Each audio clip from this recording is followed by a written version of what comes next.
Hello, everybody, and welcome to not only your daily lighting critique, but we've got our lighting challenge champion announcement. First up, so what we're going to do is we're going to go through all of these submissions. I'm going to do a little bit of a critique on all of them, announce the winner. Then what we're going to do is we've got some current projects that we can take a look through here. And we've got some current assignments. I've got some stills. We've got some videos to look at. So we're going to do the normal critique after that.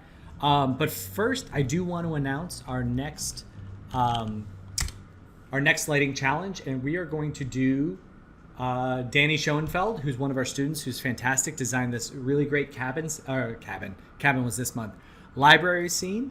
So we've got this all available to you. If you are an existing If you've purchased the Asset Library bundle from a while ago when we used to offer that, you are all set. Just go to the normal place. I just uploaded it. I don't have any pictures yet. I got to get the pictures uploaded, but you can download it right now because you've already purchased the total bundle. So that's available to you. If you're not a bundle person and did not purchase the Asset Library, we have it on our marketplace for $15. I will send out the link. But Danny is amazing. He lit this up well already, but we think a lot more creativity can come with it. And like we think that you guys can really push the boundaries because you do that every single month and just kind of blow us away with what you're able to do. Speaking of blowing us away with what you've been able to do, we're going to transition back into our lighting challenge participants for this time. So again, I was worried with this one because of the orientation within the file and some other things that you all would be that these would come out a little bit too similar, or there wouldn't be enough opportunity for creativity. And again, you guys just blow that completely out of the water by continuing to come up with really cool color schemes with really cool storytelling. And what ended up happening is what we this morning, Jasmine and I were talking through, and there were three projects that we really liked that really kind of stood out to us. And they were all standing out to us for kind of different reasons. And we were going back and forth over who would be the winning submission. And what we decided to do this month was a little bit different. And that is that we are going to actually pick three different winners because they each did something pretty unique and different. And we thought that we wanted to kind of showcase all of them for their unique characteristics. So first up, we want to congratulate Juan on his submission. He is the, I don't want to say the first winner he is a lighting challenge champion. So Juan, this is just like extremely strong, warm, cool, balanced lighting. You reoriented this, which nobody really else did, and made it horizontal. Made it more of a panoramic, which is again was tough to do given the asset that was given to you. But like the mountains look great, the subtlety on these trees looks great. The roll off across the front of this house, the way that you were able to really kind of frame that up beautifully, and like look at the little bit of subsurface in the snow, the way that you're getting that rounded edge is really nice. The only areas that I think could be improved upon is I think the mailbox is a little bit too saturated and kind of breaking the color scheme as the shot as a whole a little bit. And then I think I really like the additions of the birds, but right now their positioning isn't contributing to the composition of the scene yet. And I actually think that they could, because we've got kind of a lot of things leading us back down to the house with all these kind of like leading lines going this way, and like all of these lines kind of going back into the house, and then the birds kind of come in and they're just kind of going up and out that way. I think their positioning could also, I think you could also have them like slope down so it all just flows into the house. But the footprints look great. Everything is looking really great there. So we've got champion. I don't want to rank them. So we've got lighting champion Juan. Austin, you were the other one that we decided we wanted to get into the championship ring because we just thought that this was so subtle and so handled so well. And we talked about like your tree on the screen left-hand side looking so great, and the warmth around the house looking so great. And what Jasmine and I were saying was that this was just such a great example of lighting through subtlety. and through softness. And this isn't going to hit you over the head. This isn't going to, this doesn't. It just allows you to ease into the image, which is really nice, and it kind of speaks to the mood that you were probably trying to create. The only thing I think that the house itself, I think you could still push it just a little bit brighter, just a little, like maybe 10% more, just to kind of lift it up a little bit. But there is there's a simplicity to this image that is so lovely, but we know that from doing this, especially with snow, especially with this warm cool, especially with all these other facets, how difficult it is, and you really make it look effortless. So really great job. And then our third winner is going to be Julia. I think Jasmine said it best with this one, which is there's a story here, and I want to know more about it. You've done a really great job of taking the elements that we've given you and doing one of the most important things with this process, which is tell a story. Like obviously there's these floating orbs leading back into the house. There's something going on there. You just want to know what's going on in that house. You're intrigued. You want to follow that next step. And of course, like the beauty of a lot of this, like the softness around this window, the treatment of the snow, the atmospheric fall off leading back into the sunset back here. It all is working extremely well. So for those three, I think you all did a really, really fantastic job. I think it was ambitious to add this stuff. I do think that we could continue pushing for more kind of diversity and more breakup within these orbs. They're kind of like one consistent tone of light going back. It would be nice if some of them got a little brighter, a little darker, a little bit higher, a little bit lower. Maybe I love the color variation within them, but I think we can push a little bit more of that, and that would be the only thing to improve upon here. But all in all, guys, this was so good. I'm gonna go through a few of the other ones too, because Alfredo, I think we talked about this, I believe on Friday. Your environment, like back here, this haze, it looks so good. Like that is, like if I didn't know any better, I would have thought that was lit over a CG house over a background plate, because it finds that balance really, really perfectly. I think the area for you to really focus in on is this house. Again, we still have a little bit of the black outline around it. We still are just kind of missing some shaping in there. It's kind of flattening out a little bit. Like there's a warm glow coming out of this window, but there's really nothing inside the house there. Getting some of that spill onto the surroundings. These trees over here look like really crunchy and contrasty, and we could really, really soften up those snow values a little bit. So you're in a great position to be in, because you have an element of the image, this background that's so, like, I wouldn't touch it, don't mess with it. It's really just focusing on one area and improving that and getting that up to that level would be really, really cool. Doris, I think I love your addition of like an additional matte painting back there. I think that's working out really well. The two areas that I would question is one is the color schemes coming off is very like greenish. It's almost like, and maybe I would just need to see more of a reference on this, but it's almost coming off as feeling like a summery warmth, but it's like it's just too green to really feel like an environment, and especially because that isn't really being supported by the sky that's within here, and then these foreground elements are getting a little bit dark and just kind of lacking shaping in here. The house itself, I think, looks really good. I love, this is subtle too. There's light coming down, hitting here, and then bouncing into the house, and you can see this variation as we go vertically in underneath here. I think that's working out really well. The shaping's going really well. It's really just a matter of dialing in the color scheme, perhaps getting a little bit of light somehow trickling back onto these trees. Having all of them in shadow makes them smaller. By dappling some light in there, it'll expand the space a little bit, and really just kind of dialing that in. But again, you've got a really good structure to here as well. Carl, I think this is it's a really beautiful color scheme, like lots of warms and purples and orangey glows. I think that the amount of depth of field that you have in here might be a little bit strong in making it feel smaller. And then in terms of the glows, they are a little bit on the bright side.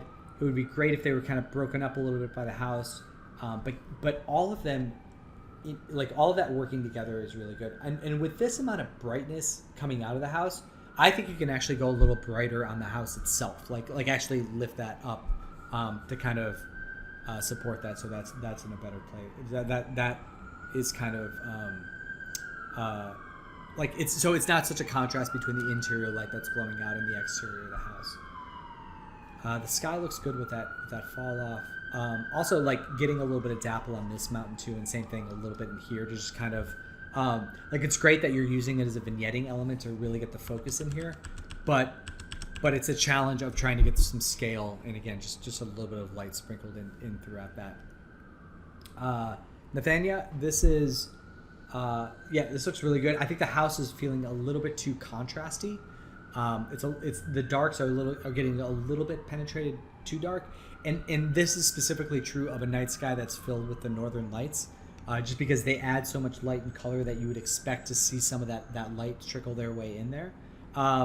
It would be great too to get some aerial perspective, atmospheric fall off, that kind of atmospheric haze back there, and then.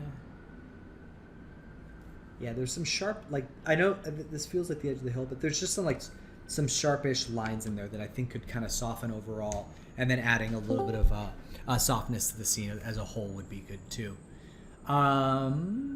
Just through some diffusion is what I mean by that. But yeah, like it would be really cool if, like, with anyone who's doing these northern lights, like getting like a kind of a harder rim light on some of these mountains that really tie them together would be nice. And then last up we have Rio. So this looks good. I just think there's too much like of a haze over the house. It's kind of hard to see it there. There's also this light that's coming in here that I'm not quite sure what the source of that is, because judging by these shadows, there's like a moonlight coming from back behind, but then there's light trickling here, and again, just not sure where that's coming from.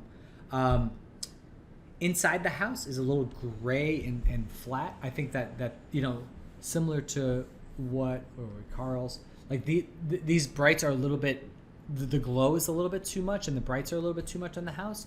But I think it can go stronger than this. Like just like can kind of meet in the middle there.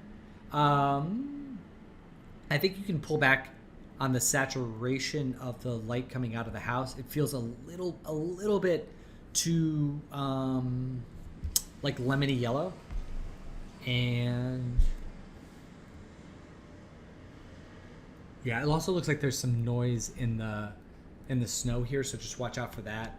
And there might be some depth of field issues going around here with these foreground elements as well. They're kind of blurring up in kind of a strange way, but this one has a lot of potential too. So for everybody that submitted, like I said, these are great. A big applause. I don't know if you guys want to unmute and give a clap for Juan, Julia, and Austin. So this is really great all around by all three of you. So congratulations to you three. Woo! That's great. Yeah. That's everybody. Yeah, it's for us. Hey, woo, woo, woo. All right, cool. All right, great. So like I said, check out the next lighting challenge. It's a nice, very clean, very straightforward set. We've got the textures are already there for you. It's an FBX format, so it's applicable to any software package. And we're looking forward to seeing what you guys do with that one. Next up, we have if you guys are interested, we are going to do our full lighting critique. I'm going to start with Gloria's project here. Since it's a video submission, and then we are going to hop over into some of our still submissions as well. And we'll take a look through these. Okay. All right, so let's start here with Gloria. So this is, this is the updated version. Kind of go through, actually, let me go through the history of it. So this is where we were previously. And Gloria submitted this when we had Francesco from DreamWorks doing our reviews, and he did a lovely paint over and gave her some feedback. Show you the paint over. So his main things were that he right now in the previous version he was calling it, and it's true, like 50-50 lighting, which is that you kind of see it here and see it in the reference. It's basically like the character's kind of being cut down the middle by 50% of a key light and 50% of a fill light. And generally speaking, when you're lighting, you want to stick to an 80-20, 70-30 thing, one way or the other, right? It just kind of creates a more dynamic situation with the lighting. You want to kind of focus around. It just kind of creates a little bit of asymmetry that adds some dynamic look and more visual interest. So with that in mind, that's the main thing that we were going for here. Additionally, there was some wanting to get some more specular highlights on the water. There were a couple others too. Let me just make sure I got them all. Let's see. Let's see. We can do specularity on the water and and some specularity on the lenses of the turtle. Specular corrections on the water for the second shot. I think would be cool. If the light was less saturated on the owl, let's neutralize it a bit. Okay, cool. So, with that in mind, let's take a look here.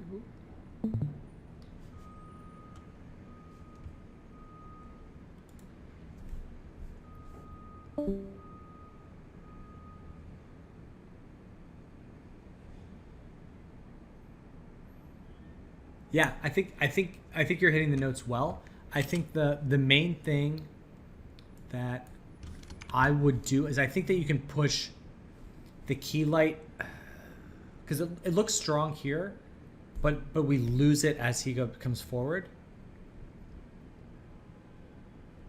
And I wonder if, and I know that's kind of naturally happening, but I think we can push it a little bit stronger.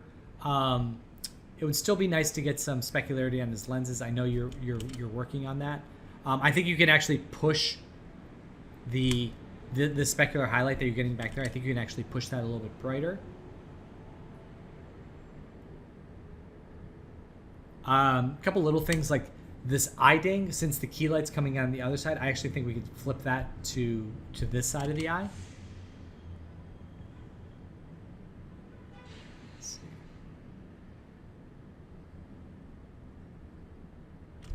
Let me go back and look at something real quick. So, oh no, I guess it's there. I was looking at the specularity on these trees back there because they looked a little bit flat there, and then the next shot like we've got here, and then here they look a little bit better. So I like this amount of specularity in the trees leaves. I think we can maybe work that into the areas a little bit lower on the trees. And then same thing with this back here. It'd be nice to get some specularity on these leaves back here as well.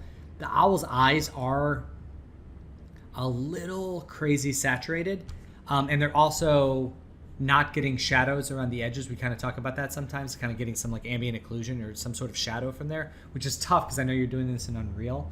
But I think that desaturating the eyes would be good for this. There's something wacky going on with this tree here. It looks like it's like doubled up geo. You may just want to watch out for that. See that? And let's see. Does anybody else have any thoughts on this?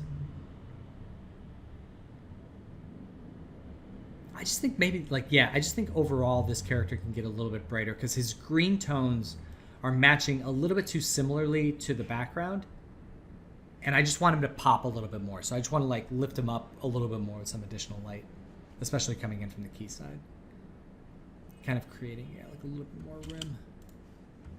Yeah, do you see how bright this is getting? Like really kind of push it on him there. Yeah, same thing with that. Cool stuff, man. It's great. Okay, let's hop over in the stills. All right, let's go through these. Let's see who we have here. Let's see if there's anybody. Oh, Chris, you just hopped on. Let me get you to this one. So, let's see. This might not be the right one. Let me make sure I got the right one for you. Yeah, that's it. I think that's the right one. Okay, yeah. Cool. Okay, so I think that let's start with the characters. The characters are looking good. He's looking really nice. The softness across his face is good. Coming up on his neck. Let's look at her. The lights look better, like the reflection and stuff in the windows. Thank Yeah. you. Yeah. I Yeah. still I still think that you should push these off camera. Okay. I Yeah. thought you meant push the bulb themselves, the actual Oh, no, bulb no, no! off. I meant the entire fixture because Oh, got it. what's gonna happen is like I look at those and I'm like, yeah, those aren't bright enough to be light sources. Okay. What happens is if we make them too bright, then they're just too distracting. Yeah. So in this Got particular it. case, just shove them up a little bit. So Sure. okay, do you see how the light is creeping across his face and hitting like here and kind of coming across his forehead and across Yeah. his lip a little bit? I want to see the same thing on her. I want Okay. to see that creep across a little bit because what's happening is it's making him feel a little bit more dynamic, and it's still soft because the light itself is soft and everything is soft about it. And I think that's working out really well. And I would just like to see a little bit more in her. Okay. This here on his back might be a little bit strong. I think I would take that down. I love the idea of it, but it feels like there's now an intense light coming in behind him that I don't think. Yeah, I think just toning that down a little bit.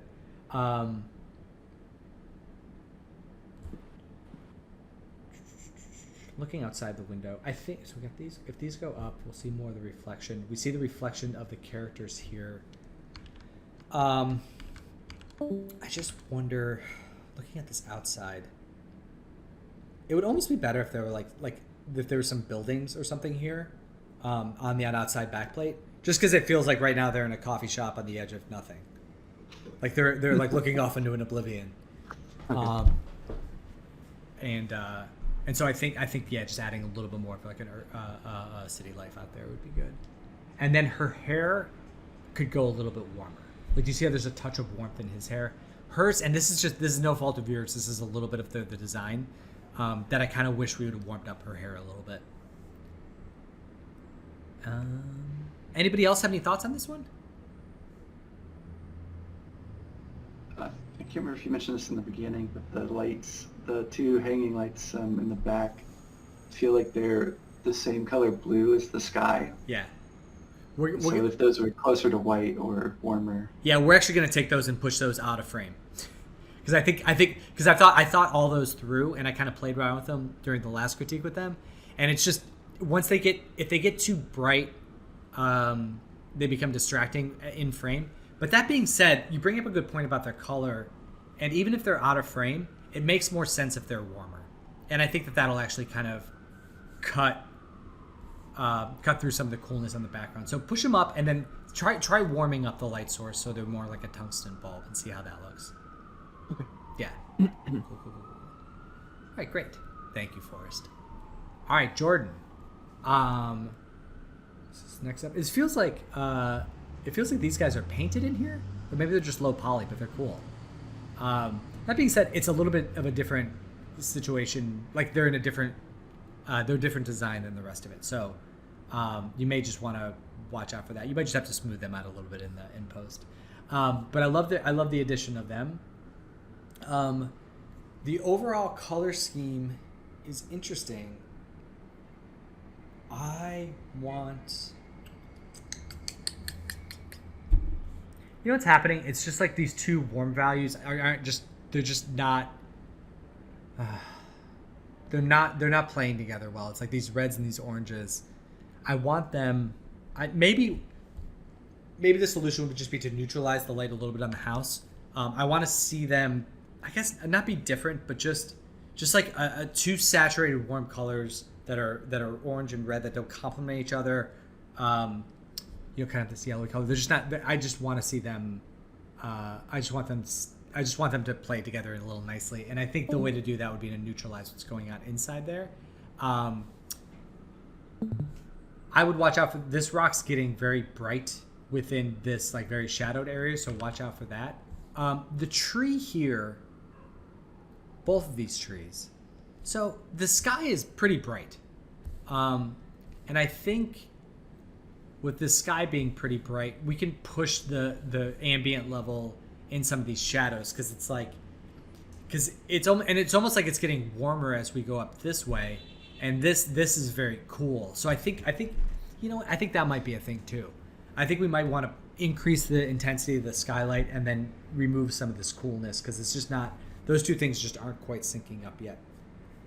And that'll help fill in, because these snow covered trees in the middle here are getting too heavily shadowed, and they don't quite feel like snow anymore. They feel darker than that. Shaping on the house is definitely there. The atmospheric on the fall off in the background looks really great. Like it just took me a minute to realize that this was a plate here. And your transitions from like stepping back into space, we talk a lot about that. It's so hard, but you've done a really, really great job of that here. Does anybody else have any thoughts on this? It's cool. All right. Yeah. Mike. Yes. Just really quick, something that I'm kind of seeing on this is it's hard to tell if it's sunrise or sunset. Mm-hmm. But the needles that are in the foreground, Mm-hmm. it's like they're really blue compared to the background. Yeah. And I don't know if there should be more red on the pine needles and stuff in the foreground or not, but it kind of looks a little disjointed. Yeah, for sure. I think, yeah, I was kind of, yeah, that's a really good place to focus on what I was kind of saying before, which is that we need more of the sky color in the environment and not the blue, not so much the blue color. That's kind of one of those things that happens. It happens to me all the time that I need to check myself on, where it's kind of like, I'm like, oh, I know the sky's blue, so we'll just make it blue and then we'll go from there, without actually checking the plate or checking some reference. And you look at it and you're like, man, I don't think we'd be seeing a lot of blue light. Like, don't get me wrong, as the sun's setting over here, the light, the sky kind of behind us would be a little bit more on the blue side. But the thing is, like, we're not seeing that, and for the audience, it's a little bit disjointing. So that's a very good point, Kat. Thank you. All right, next up we have Kelden. So this is a previous submission of our woman in the window, and then we've got it up. So I think this is definitely a step in the right direction. We got a little brighter back here, a little brighter on her. I still think that we can go a little bit more specularity in her skin. This is something that we definitely push on our dark skinned characters.